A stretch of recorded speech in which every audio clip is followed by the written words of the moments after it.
Part 1, Chapter 2. Unescorted, I made my way to the great hall, through castle passageways that were empty and strangely quiet, unless I counted the ancestral figures woven into the richly colored tapestries decorating the walls. My great-grandfather, King Martinez, leading his knights into battle, and his wife, Queen Rosalia, kneeling in a forest flanked by tame foxes. I passed no one at all. Usually the long hallways rang with the footsteps of my father's knights, or bustled with the busy labors of pages and servants. But not today. I couldn't explain the absence of washerwomen and valets.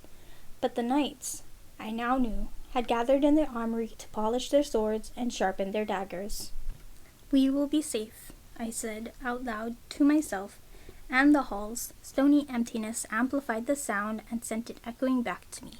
Safe, safe, safe. Somehow this served to reassure me. It was as if the castle itself had a voice, and I began to sing part of the song I'd stayed up late writing. A lovely girl, so young, so bright, that death sought her for his own. He made her his queen on a winter's night, in a dress of ice and a crown of bone. In the great hall, my father, a huge, gray-bearded man with powerfully muscled shoulders, was hunched in his gilded chair like a boulder. I approached, taking small, graceful steps so that he wouldn't reprimand me, as he often did, for indelicate behavior. He raised his big, grizzled head and smiled gently at me, but his calmness was deceptive. He could strike quicker than a snake.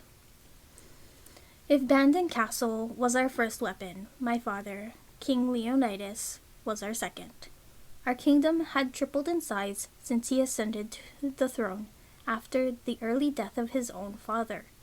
His skill with a sword was unmatched, and he could kill with a single blow from his fist. He'd spent more than half his life on the battlefield. Until last year, that is. When I turned 16, my father, full of wine and flushed with victory in battle, told me to name my birthday gift. "Ask," he'd said, "and it shall be yours." I knew that I could have any treasure from the castle's vaults. If I wanted a carriage of mother of pearl and 6 fire-eyed horses to pull it, I would have it. Had I said that I wished for a dress of ice, my father would have found a way to make one. Gold, or silk, or fur, or diamond. Anything I sought would be mine. But I asked this instead. No more war raids. No more conquests. How many times had he marched upon some other king's lands, seeking to take what he did not truly need? How many men died for our claim to a forest, for the right to call a mountain ours? Shouldn't we take better care of what we already had? Our kingdom was large enough, I told him. It was time to stop fighting, time to protect instead of attack. Let us not cause any more suffering. That was my argument. What I didn't admit to him, though, was my fear. How when he was gone, the castle felt haunted, and I couldn't sleep from worry. First, of course, was the worry that I would lose my father, having already lost my mother. And if I were left alone, what then? I'd be expected to rule a kingdom by myself. I, who had never even been permitted to dress myself. "Please," I'd said. "Enough." My father's face grew ashen as he listened. His hand tightened on the hilt of his sword, but he was a man of his word, and he had promised me anything I wanted. And so, great Leonidas, the warrior king, set aside his weapons and shield to honor his only daughter's wish. Now, I bent and kissed my father on the cheek. Sunlight spilled in dusty rays through the high windows, but still the room was dim. As big as it was, it felt cozy to me. Safe, safe, safe.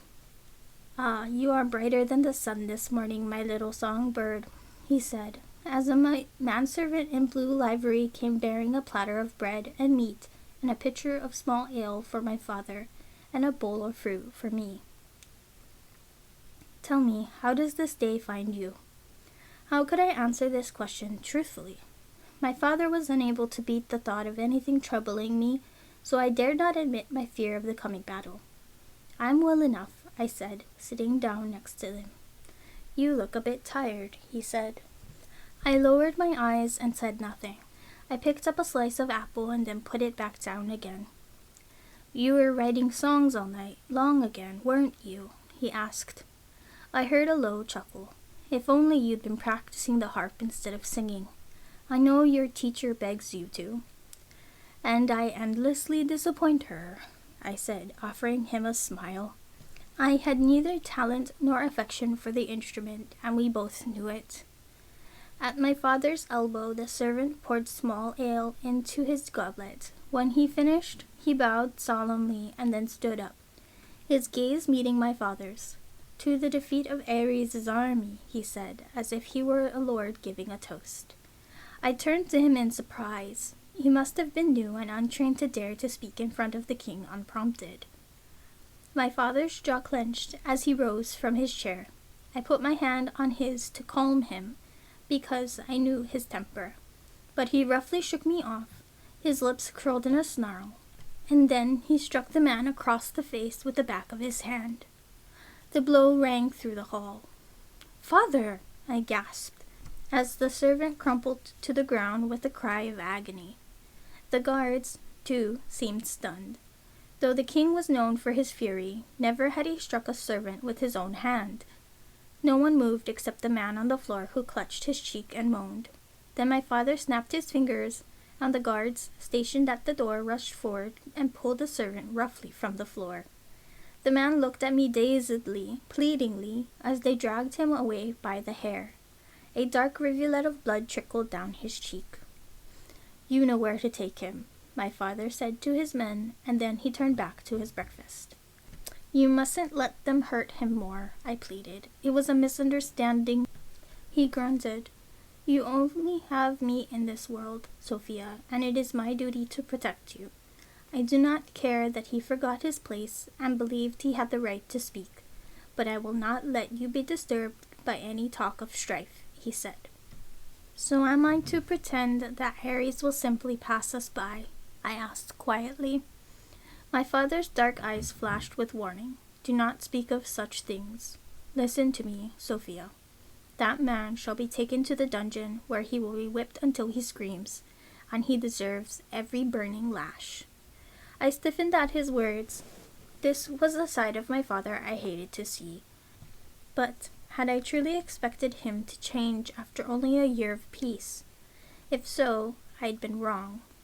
I loved him, of course I did. He was all I had in the world.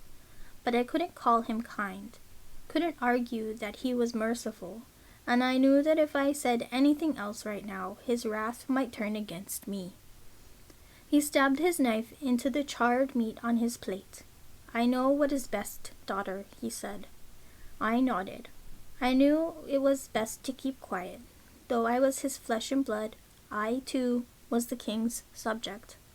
And though Ares' approach troubled us all, we would not speak of such things.